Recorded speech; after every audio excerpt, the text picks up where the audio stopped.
Hey everybody, Jason Burmis here, and we got some really disturbing NXIVM news. We have an update of where we are at with the sentencing, but let's just do a recap for some of my newer viewers or those that may not be familiar with the case because I haven't been covering it as much because it really hasn't had much teeth in the mainstream media. For those that are vaguely familiar, they know about this sex cult that was going on in Clifton Park in upstate New York that involved Allison Mack and the so-called guru, Keith Raniere. Now, what's lesser known is how deep the Claire and Sarah Bronfman connections go, who their father was other than this billionaire. They always say Seagram's billionaire. No, he was not only a Seagram's billionaire, he was part of the mega group. Okay, he was the head of the World Jewish Congress. He was given the American Medal of Freedom by Bill Clinton, and he was Hillary Clinton's mentor. And because of that, the girls had access to Hillary Clinton through their father. And one of the things in the indictment that is almost never talked about by the mainstream is the election fraud money laundering that they were involved in by getting lower members of NXIVM to donate to the Hillary Clinton campaign. Now, another thing that's been obfuscated, because Claire Bronfman's already gotten her sweetheart deal. It's 21 to 72 months, and anything over 27 months, she's going to be able to appeal. Think about that. For bankrolling this organization that was involved in sex trafficking, and dare I say it, underage sex trafficking. We'll get there as well. Now, with Claire Bronfman, what's really scary is we now have this woman killed in Mexican cartel story had alleged ties to the sex cult NXIVM. So, guys, take a look at this. 9 women and children slaughtered in Mexico on Monday were part of a Mormon community with ties to the alleged sex cult NXIVM. Now, number one, I'm not a religious guy. But I often think to myself and look up to the sky and say, thank you for allowing me the opportunity to live in a world or a place in this world where I'm not fearing retribution from the cartels or violence just being on the outskirts. The things that happened with El Chapo's son, what was documented in the what I think is maybe the most important documentary of the decade to show this type of violence and how it works and how corrupt it is cartel land. But here's where it gets, interesting in the NXIVM part. The outpost Mormon community is Mexico, is where underlings of NXIVM leader Keith Raniere recruited young women to work as nannies in an upstate New York compound run by the accused cult, suggesting at least part of the jobs would get these girls away from the home's region's drug violence, according to a man hired by Raniere to produce a documentary about the group. So you have the documentary produced, okay? And the filmmaker working with Raniere at the time, Mark Vicente, told the online magazine Slate that the documentary ultimately became a recruiting video for NXIVM, which purported to be a self-help group, but morphed into what feds called a sex cult. So how does this involve Claire and Sarah Bronfman? Well, especially Claire Bronfman, named in the indictments, is that they had been running these rainbow cultural garden schools. And by the way, guys, if you want more in-depth, just go to my 20-video NXIVM playlist, and you're going to get a lot of background that we're just not going to be able to go over today, okay? So with the rainbow cultural garden, what Bronfman was doing, it wasn't just from Mexico, but from all these other second and third world nations. She was bringing in nannies as teachers. So you would have these teenage girls, some of age, some not, coming in on these false visas saying they were going to teach these younger children that were located in Mexico, California, and Europe. These rainbow cultural garden schools were everywhere. This is an international deal.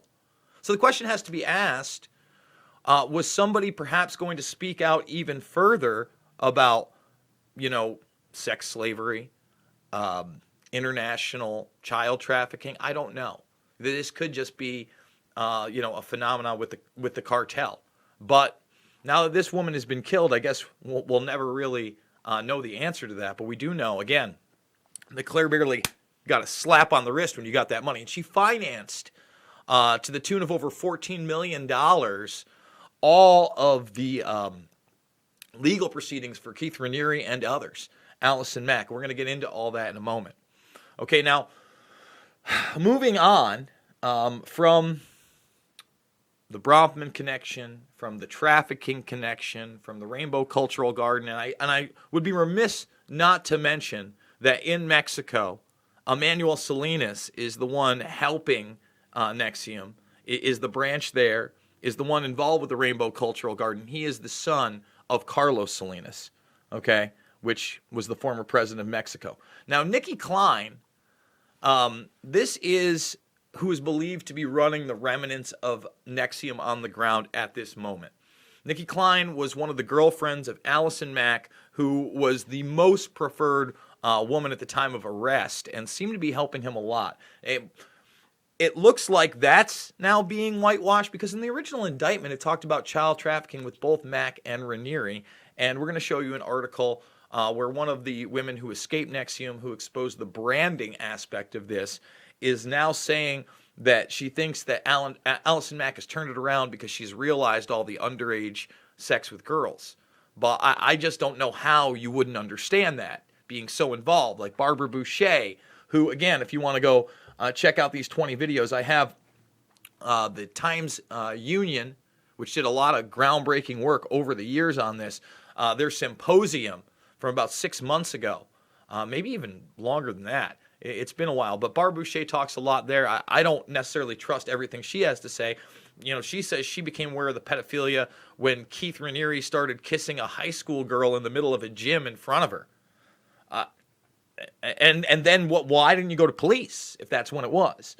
So apparently Nikki Klein is going under the name Izzy Rose, okay? And because people are figuring out where she's working, they've had 9 separate people quit, which again isn't surprising to me because who wants to be involved in anything to do with this girl, seeing it still seems she's being bankrolled in some way.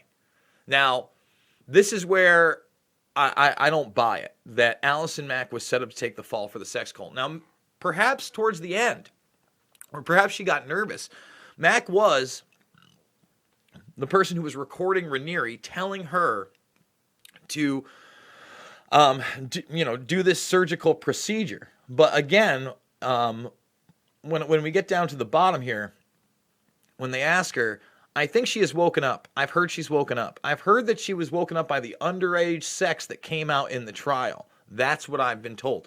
In the trial, listen, long before the trial, when I was talking about this group and have been talking about this group, it was very well known about the child sex. Okay? And Keith was in court earlier this week. I think it was the 30th or the 31st. And the judge wanted to remind him that, you know, it's not over. He hasn't been sentenced yet. But really oddly, Garagos, who's kind of this celebrity lawyer who's represented a ton of these prominent people who represented Claire Bronfman. Remember, Michael Avenatti was also representing Claire Bronfman at one time, and that came out in court, and she supposedly fainted when it did. But to get back to the point of Raniere here and Garagos, for some reason, it doesn't make a lot of sense because he's got all the money in the world, applied for a job with the prosecutor's office. You don't think that was to grease the wheels a little bit? Because the sentencing hasn't happened. His sentencing is supposed to happen in January 17th, but it's not really him he's worried about. Keith's kind of a pawn in this game, in my opinion. He's the Svengali that was being controlled by the outside. Okay? So, when we talk about the pedophilia, I want people to understand this. Heidi Hutchinson is reading this. Now, if you go again to my playlist, you'll see that I did this little mini documentary where I mentioned Gina Hutchinson because she was having sex with Keith Raniere when she was, I believe, 14 years old. All right? Yes. And she's really not talked about at all. And this is stuff that was out there from the Times Union Center and others. To his honor, Judge Nicholas G. Garufis. My name is Heidi Hutchinson. My late sister, Gina Hutchinson, was one of the underage girls who was raped by Keith Allen Raniere at the age of 14. Her case could not be brought and tried to this court, I'm told, because the crimes against her occurred in a different jurisdiction and a different era, possibly beyond the statute of limitations for reporting the crimes. Keith Raniere convinced Gina Hutchinson to sacrifice not only her virginity, but ultimately her life by degrees. Over the course of nearly 2 decades, she knew his sexual predator masquerading as a superhuman who possessed a higher level of virtue, intelligence, and purpose than any common man on earth. Raniere led Gina to believe so. She, too, was specifically empowered by this consort, a sex companion, whom only he could lead to enlightenment in the next life through his teachings. Okay? Gina quit high school to study with Raniere, and although she eventually did obtain her GED and graduate from SUNY Albany all her own, her long relationship with Keith emotionally destroyed and scarred her, as surely as it did these dozens of brave young women who have come forward. 14, guys. Now here's where it gets a little crazier. Gina cannot speak for herself. She died on October 11, 2002 of a fatal gunshot wound to her skull that was either self-inflicted or some indicate may have been inflicted on her in a ritual sacrifice to Keith Raniere's beliefs. You won't hear that in the mainstream. Again, I reported on her death and how it was reported as suicide, but there were concerns that she may have been murdered for what she knew. That's her sister writing an op-ed. It's on the Frank Report. Okay? And Frank Parlato, he's put some really good stuff out there. I disagree with other stuff, but he's been at the forefront of this case. Absolutely. Art Voice, Frank Report, and nobody's done more work. And while this reality is out there and no one's talking about it, okay, Hollywood can't wait to get their little mitts into it. Blue Bloods! Eddie goes deep undercover to stop a NXIVM-inspired cult. Everyone's spinning it. They're giving you the Hollywood taste. They're not giving you the reality of how this was an international child trafficking ring linked to billionaires and politicians' sons, and probably beyond that. Politicians like Hillary Clinton. It's all confirmed. Guys, go check all this stuff out, please. Right here on my playlist. You want to learn more about NXIVM, you're new to this channel, that's how you do it.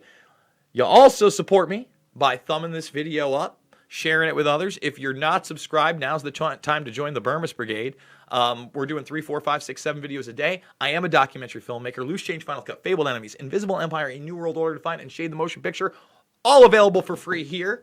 So why aren't you subbing? We're almost at 36,000. And actually, guys, this is the 699th video we've done on this channel. We're doing a 700 video AMA with some exclusive McGregor stuff brought out on the Parliament floor. So stay tuned for that. That's coming up shortly. And guys, I'm doing it with your help. Other than the subs and the shares, which I love, which I couldn't do without you, $5, $10, $15, whatever you can do to help me continue to do this every day of the week, 3 to 7 times a day, it means the world to me. So consider giving to my GoFundMe. I don't have Patreon, no Subscribe Star, no secret content, no bullshit, no left or right nonsense, just everything as I see it, right and wrong. I love you guys, and I'll see you on the flip side for that 700 video AMA.